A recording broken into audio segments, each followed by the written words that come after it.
When an idea for a novel is true, it comes like lightning, immediate, undeniable.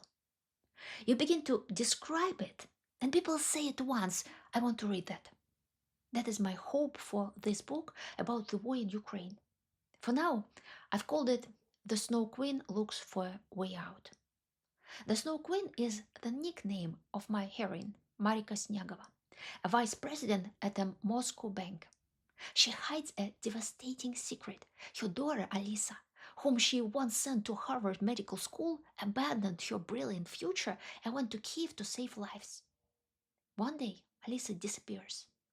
Marika has no way of finding her, except through an American video blogger who reports daily from Kiev. Many years ago, he came to Moscow and the two shared a passionate affair. Now she writes to him a single desperate word: help. I don't yet know how the story will end. I never force a plot.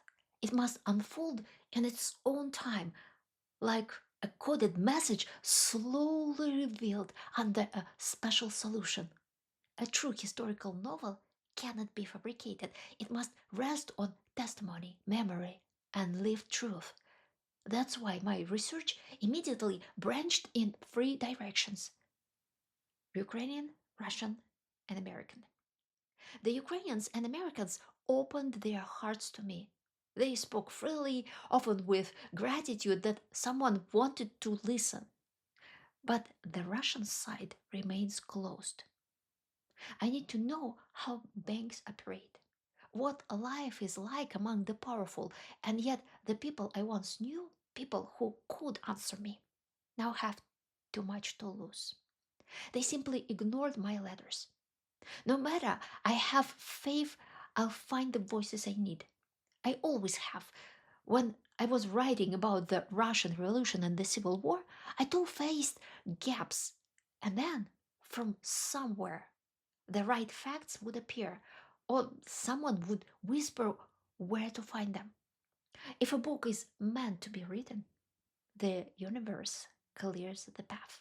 This week, I listened to Ukrainians tell their stories. How at 5 in the morning, the bombing began. How high rise buildings shook like in an earthquake, shelves collapsing, children screaming, how endless traffic jams choked the exits from the cities. In February cold, with fuel running out, cars abandoned, dogs wandering, houses burning, teenagers in thin jackets trudging with small backpacks to nowhere, while fighter jets screamed overhead. These are not the images of World War II. These are modern Hondas and Mercedeses. Kiev apartments, cell phones running out of charge in cities cut off from power. Natasha, a finance director in Kiev, told me of her friend, a theater director, who sheltered terrified civilians in her basement, feeding them sandwiches and whispering, be patient. Soon the Russian army will topple Zelensky and everything will be fine. How is that possible? Invaders are killing your neighbors outside and you say, be patient. Another lady, Alisa Derbenyova, a school principal in Kharkov, shared her memories. How the war began, how she fled her hometown, wandered across Ukraine, then Europe, and finally returned. Her words left me breathless. One moment with tears, the next with clenched fists. What astonishes me is that they endured. They adapted even to the unbearable. What terrifies me is that my friends who support the war will never read her memoirs. They do not want to know. Over and over, Ukrainians told me how surprised they were that anyone cared to listen. In Russia, their relatives dismissed them. Stop making things up. The Americans brainwashed you. Or at best, let's not talk about it. We'll only quarrel. This is another tragedy of the war. It fell hardest on the Russian-speaking cities of eastern Ukraine. And when catastrophe strikes, you need to share your grief, to speak it aloud, so the world knows it matters. They all know Ukrainian, of course, but writing it fluently is another thing. And who would they write to? Who wants to read about their pain? Around them are only people who have suffered the same. In Ukraine, nothing is published in Russian. Russian publishers are severed from the world, and immigrant publishers prefer their established exiles, not unknowns. So they remain alone, face to face with grief larger than themselves. That is the most terrifying thing, the total loneliness, the sense of being erased.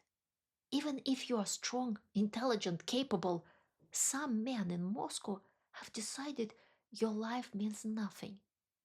Their desires matter. You do not. And they silence you so completely that you cannot even cry out. Of course, not everyone in Russia supports this war, but they cannot defend you. In Russia today, you can go to prison for simply saying peace to the world. So they look away. They fall silent. No one dares enter the hell you inhabit. You feel like a miner, buried alive, knowing no rescue will ever come.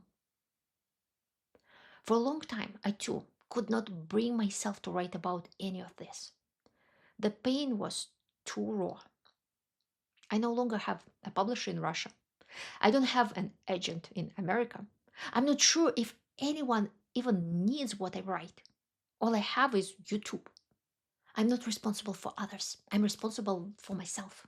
And if the universe or perhaps my own subconscious commands me to write this book, then it will be written. If there's one thing I have, it is willpower. I already know what will follow. If I manage to tell this story to enough people, I will be attacked. Success in such a matter guarantees hatred from those who love war. But a Russian writer has no other choice. If you have chosen this vacation, you must summon your courage, step into icy waters, and swim against the current. And so I swim.